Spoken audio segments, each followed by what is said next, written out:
America की DOJ ने जो फाइल्स जारी करी हैं वो फाइल्स केवल एक विशाल समंदर का कतरा भर सी नजर आती हैं। और कहा यह गया था कि जिन महिलाओं की आइडेंटिटी रिवील ना हो उसको बचाने के लिए आप कुछ भी ब्लैकआउट कर सकते हैं। तो फिर वहां पर फाइल रिलीज जिस भी डिपार्टमेंट ने की, कई कई पन्ने खाली छोड़ दिए या ब्लैकआउट कर दिए। क्या ये असल डिक्लासिफिकेशन है? क्या ये असल उस नियम का पालन है जो कि इस 19 तारीख को लागू हुआ है? हम इसी विषय पर चर्चा करने के लिए हमारे साथ सीनियर जर्नलिस्ट डॉक्टर राकेश पाठक हैं। बहुत बहुत स्वागत है सर आपका इस पूरे कार्यक्रम में। धन्यवाद भाई। सर, पहला तो सवाल यही कि एप्स्टीन फाइल्स का ये जो डीक्लासिफिकेशन का पूरा प्रोसेस था, उसके बाद जो डेटा सामने आया है, आपने खुद ट्वीट करके बताया कि ये केवल 2.5 GB है, 1% भी नहीं है टोटल डेटा का। क्या ये असल डीक्लासिफिकेशन माना भी जाए या फिर केवल एक खाना पूर्ति की गई है? देखिए, धारण असल क्लासिफिकेशन तो नहीं है। गोपनीयता अब भी बरकरार है, क्योंकि जो आंकड़े कल मैंने जो ट्वीट किया था, वीडियो भी बनाया, वो अपनी तरफ से हमने कुछ नहीं कहा। जिन लोगों ने इस कानून को बनाने में, उसका मसौदा तैयार करने में सबसे बड़ी भूमिका अदा की, कांग्रेसमैन रो खन्ना, दूसरे थॉमस मैसी, उन लोगों ने खुद इस बात का खुलासा किया है कि 300 GB की जगह सिर्फ 2.5 GB मटेरियल साझा किया गया, देश के सामने रखा गया। अब उसमें एक ताजा अपडेट और ले लीजिए हमारे दर्शकों के लिए, उसके बाद हम विस्तार में जाएंगे। जो फाइल्स रिलीज की गई, एक तो वे बहुत कम है, नंबर जी। 2 उनमें बहुत सारी चीजें छुपा ली गई हैं। जो रिलीज हुई है उसमें भी 119 पन्ने ब्लैंक हैं, काले दिखाई दे रहे हैं। मैंने साझा भी किया उस चीज को, बहुत सारे लोगों ने शेयर किया है। यानी आप उसमें न नाम देख सकते हैं, न पता देख सकते हैं, न तस्वीर, बस एक काला सा पन्ना खिसकते हुए ऊपर चला जाता। लेकिन जो सबसे बड़ी खबर अब मैं आपको बता रहा हूँ वो ये है कि जो चीजें रिलीज की गई थी उनमें से एक file PDF number 468 department of justice की वेबसाइट से कल हटा दी गई है, डिलीट कर दी गई है, क्योंकि पोस्ट उसमें होने के डोनाल्ड। बाद डिलीट कर दी गई है। जी जी, ये ताजा खबर है। अमेरिका में उसको हम्म। लेकर बवाल चल रहा है। यद्यपि देखिए, एक बार कोई चीज आ गई सोशल मीडिया पर, इंटरनेट पर, लोगों ने डाउनलोड कर ली, सुरक्षित रख ली। लेकिन डीओजे ने एक फाइल में, नंबर बता रहा हूँ, पीडीएफ नंबर 468, उसको क्यों हटाया गया, किसके कहने से हटाई गई? क्योंकि जो चीज सार्वजनिक हो चुकी, उसको क्यों डिलीट किया गया? अमेरिका में अब इसको लेकर बवाल चल रहा है, क्योंकि उसमें डोनाल्ड ट्रंप दिखाई दे रहे हैं। यद्यपि हम्म। डोनाल्ड ट्रंप तो बहुत बहुत सारी तस्वीरों में दिख रहे हैं, अलग अलग बहुत खराब दृश्यों में है वो। अब थोड़ा सा इस पर बात कर लें, जिसका आपने शुरू में थोड़ा सा हवाला दिया कि ये जो कानून था उसके तहत कौन कौन सी चीजें छुपाई जा सकती थी, जिन्हें कानूनन सार्वजनिक नहीं किया जाए। तो मैं इसका थोड़ा सा विस्तार दे देता हूं, हमारे दर्शक और सुविधाजनक तरीके से समझ लेंगे। ये जो कानून बना था, इसमें अटॉर्नी जनरल को पाबंद किया गया था कि डिपार्टमेंट ऑफ जस्टिस के पास मौजूद सभी अनक्लासिफाइड रिकॉर्ड और डॉक्यूमेंट्स को सर्च करने लायक और डाउनलोड करने लायक फॉर्मेट में पब्लिक को उपलब्ध कराया गया। ठीक है, उसी फॉर्मेट में उपलब्ध कराया गया। क्या क्या उपलब्ध कराना है?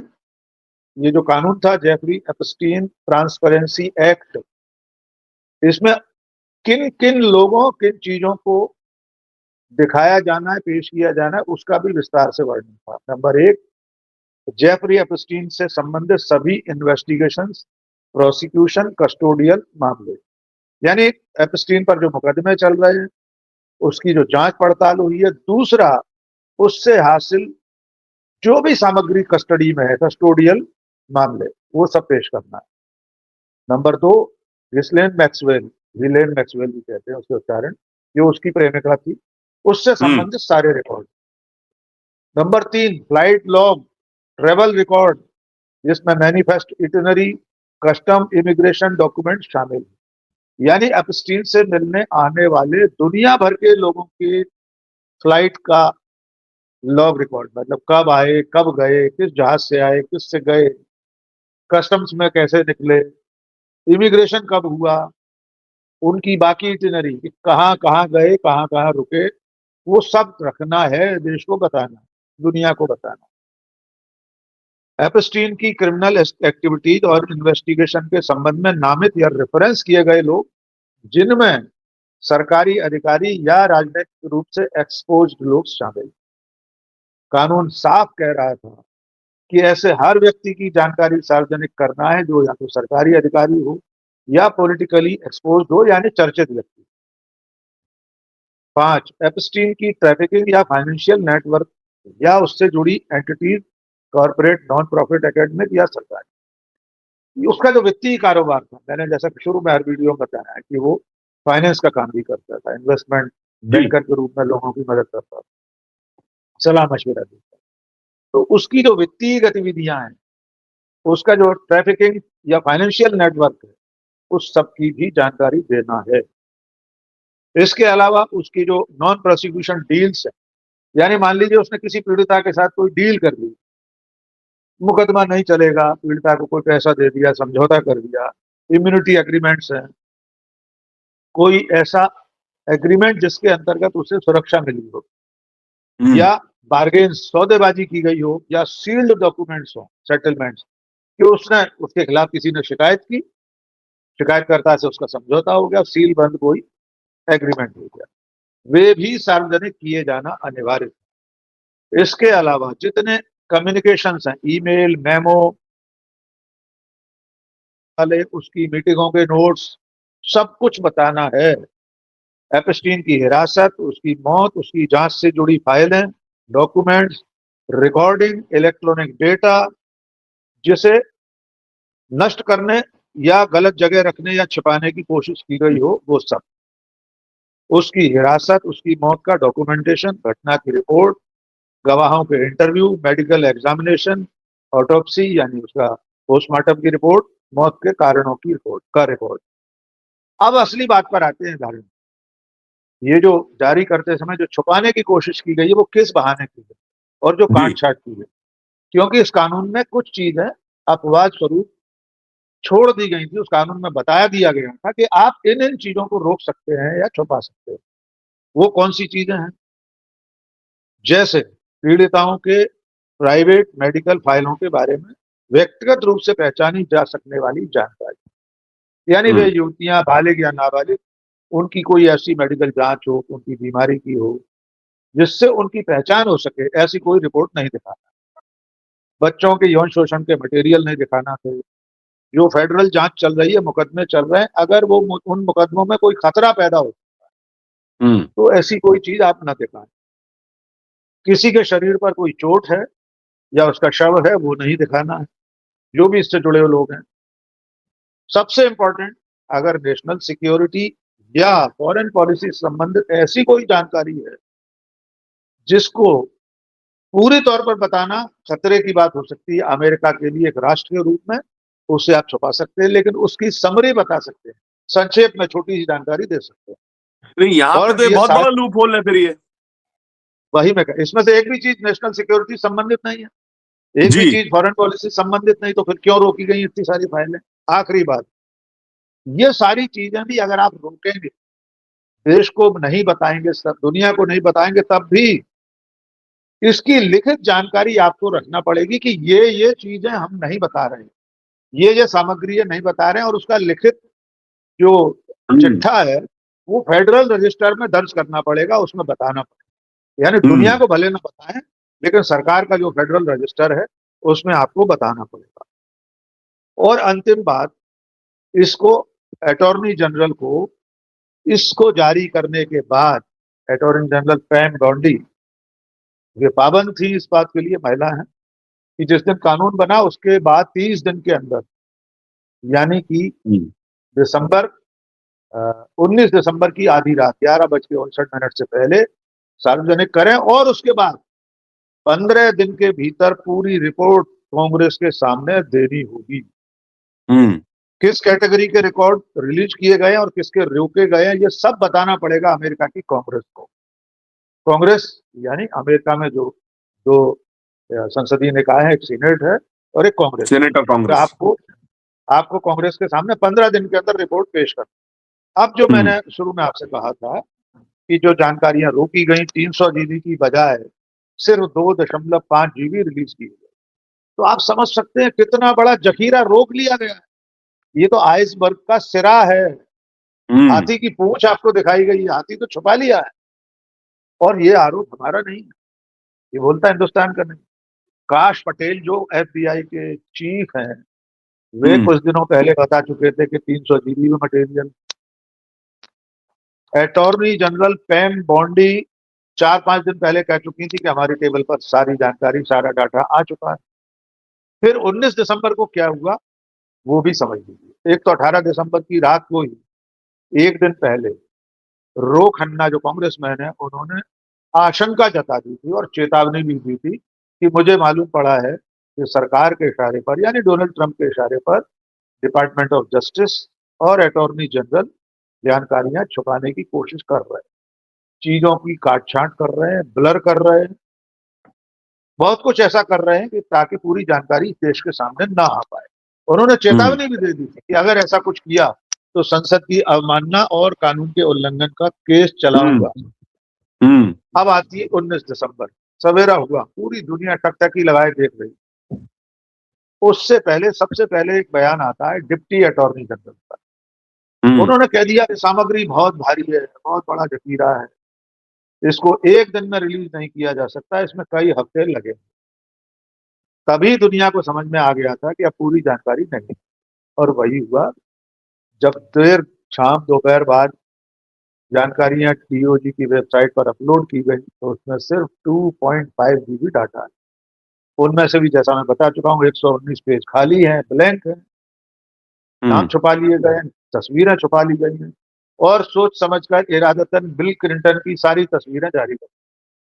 आप जानते जी, हैं क्लिंटन से इनका कोई लेना देना नहीं है, डोनाल्ड ट्रंप का। अपने और अपने साथियों की, अपने डियर फ्रेंड्स की बहुत सारी जानकारियां छुपा ली है। अब जो, हाँ, आप सवाल पूछ लीजिए। अच्छा सर, मैं एक आर्टिकल पढ़ रहा था। अमेरिका की एक वेबसाइट है द वायर्ड करके, तो उन्होंने एक बड़ी इन्वेस्टिगेटिव रिपोर्ट करी एप्स्टीन आइलैंड के ऊपर। एप्स्टीन आइलैंड पे जितने भी फोन्स एक्टिव थे, उसके बाद ये सारे इवेंट्स खत्म होने के बाद वो जहां जहां गए, जिस जिस देशों में गए, वहां वहां के ट्रैकिंग रिकॉर्ड्स निकाले। तो उन्होंने कहा कि ऐसा नहीं हो सकता कि किसी भी इन देशों का, जैसे उसमें केनिया, सिडनी और कई अलग अलग देशों के जिक्र थे, इजराइल का भी जिक्र था, ऐसा नहीं हो सकता कि देशों के राष्ट्राध्यक्ष इसमें शामिल ना हो। क्या ये कारण भी हो सकता है उस क्लॉज का इस्तेमाल करने का जो आप बता रहे थे कि देश की विदेश नीति पे कोई असर ना पड़े? क्या ये भी हो सकता है कि बड़े बड़े देशों के राष्ट्राध्यक्षों को, बड़े अधिकारियों को छुपाया जा रहा हो? देखिए, निश्चित तौर पर जो आंकड़े अब तक सामने आ चुके हैं, जो प्रमाण आ चुके हैं, बयान में, वर्जीनिया गिरफे, जिसका हम कई बार जिक्र कर चुके हैं, 17 साल की थी जब उसका वहां पे यौन शोषण हुआ। उसने इजराइल के एक प्रधानमंत्री का जिक्र किया है, प्रिंस एंड्रयूज का जिक्र किया है, जो ब्रिटिश राजघराने के राजकुमार हैं। दुनिया के तमाम देशों के मुखिया वहां जाते थे, ये तो तय है। आप देखिए, जब उसने, अमेरिका की जिस वेबसाइट ने इसके कॉल लॉग को ट्रैक किया, आप जानते हैं हम्म, कि टेलीफोन की, मोबाइल की लोकेशन बहुत आसानी से पकड़ में आ जाती है। जी, जब आप किसी मोबाइल नंबर का सीडीआर चेक करते हैं तो उसमें एक एक मिनट से मालूम पड़ जाता है कि इस वक्त इतने बजे धारण जी कहाँ पर थे। आप अपने घर पर हैं कि अपने चैनल के ऑफिस में हैं, या राजीव चौक पर हैं, या ग्वालियर में हैं, कि लखनऊ में हैं। तो इस तरह अगर इन बड़े बड़े लोगों को टेलीफोन या मोबाइल के को ट्रैक करके ये मालूम मालूम पड़ चुका है कि वे कहाँ कहाँ से, किन किन देशों के लोग, तो निश्चित तौर पर विदेश नीति पर भी असर हो सकता है। लेकिन इस नाते उस अपराध को तो नहीं छुपाया जा सकता जो इन लोगों ने वहां किया होगा। और वहां हम्म, आने और जाने के बाद एप्स्टीन ने बिचौलिए के तौर पर और कौन कौन से काम कराए होंगे, कौन सी भूमिका अदा हम्म, की होगी। और सबसे चिंता की बात यह है कि जब एप्स्टीन 2008-9 में बेनकाब हो चुका था, यद्यपि एक खबर तो अभी और आई है, कल ही एफबीआई में 2000 2006 में शायद किसी महिला ने एक शिकायत की थी, उस शिकायत पर संज्ञान नहीं लिया गया। कल से अमेरिका में उस पर लेकर बवाल चल रहा है कि एफबीआई ने क्यों उसकी शिकायत को नहीं सुना। और इससे बहुत पहले खुलासा हो चुका हो। लेकिन अगर 2009 में एप्स्टीन के जेल जाने के बावजूद फ्लोरिडा में एक बार जेल काटा आया था वो और उसकी जी। प्रेमिका मैक्सवेल, उसके बाद क्यों ये सारे लोग जा रहे थे वहां पर? क्यों इतने सारे लोगों की आमद और रफ्त वहां दिखाई दे रही है उसके आइलैंड पर? सेंट जेम्स आइलैंड उसके टापू का नाम है, उसके जहाज का नाम है लोलिता एक्सप्रेस, उसमें भी वही सब होता है। उसका विला है पाम बीच पर न्यूयॉर्क, हम्म। वहां भी लोग आते जाते हैं। तो अगर विदेश नीति के हवाले से राष्ट्रीय सुरक्षा के नाम पर ये जानकारियां छुपा ली गई हैं तो इसको लेकर भी अमेरिका का समाज बहुत उद्वेलित है। आपको जानकर आश्चर्य होगा, खुद डोनाल्ड ट्रंप की पार्टी के कांग्रेसमैन सांसद इस वक्त सरकार से सवाल पूछ रहे हैं। उनकी अपनी पार्टी में इसको लेकर बगावत जैसे आसार, और लोग तो यहां तक कह रहे हैं कि जैसे किसी जमाने में वाटरगेट कांड हुआ था, तत्कालीन राष्ट्रपति के खिलाफ केस चला था, कहीं जी। वाटरगेट कांड जैसे हालात तो नहीं बन रहे डोनाल्ड ट्रंप के लिए, उन्हें कुर्सी गंवानी पड़ी। हम्म। उससे बहुत बड़ा मामला है ये। तो मुझे ऐसा लगता है कि अभी तो शुरुआत है, ये मामला अभी खत्म नहीं हुआ है जैसा लोग सोच रहे हैं। अभी अमेरिका में इसको लेकर बड़े घटनाक्रम हो सकते हैं। हम्म।